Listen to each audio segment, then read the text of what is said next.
তারা কোনো ধরনের যাচাই বাছাই না করেই সেটিকে সংবাদকর্মী ভাইয়েরা কিংবা যারা সোশ্যাল, আপনাদেরকে আমি অনুরোধ করব, নির্বাচনের সময় যে কোনো ঘটনা সেখান থেকে মারাত্মক ধরনের সংঘাত এবং আঞ্চলিক সংবাদ নিয়ে কাজ করছে।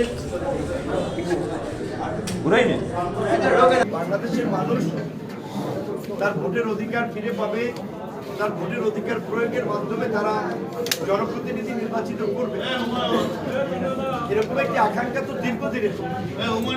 আমরা তো সরকারকে সহযোগিতা করতে চাই, আইন শৃঙ্খলা বাহিনীকেও সহযোগিতা করতে চাই একটা ভালো নির্বাচনের জন্য, কিন্তু তারা যদি কোনো পক্ষ নিয়ে ফেলে তাহলে তো ভালো নির্বাচন হবে না।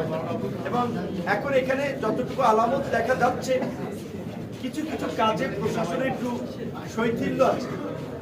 তারা যদি মাঠের পরিস্থিতি দেখে শক্ত ভূমিকা না নেন তাহলে তো একটা ভালো নির্বাচন হওয়া নিয়ে, একটা অবাধ সুষ্ঠু নির্বাচন হওয়া নিয়ে শঙ্কা আছে। তিনি তো প্রকাশ্যেই বলেছেন যে তার বাসায় এরকমের প্রশাসনের লোক ভাত রাখে।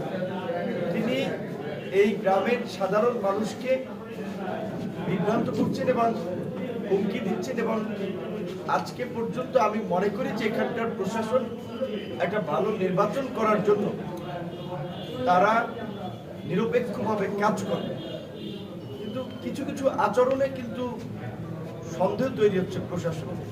যেমন গতকালকে 6টার ঘটনা, সেটা তো আপনার 11টা পর্যন্ত যদি সামান্য একটা ইউনিয়নের ঘটনা ডিল করতে পারি, যদি সময় লাগে তো নির্বাচনের সময় তারা কি করবে?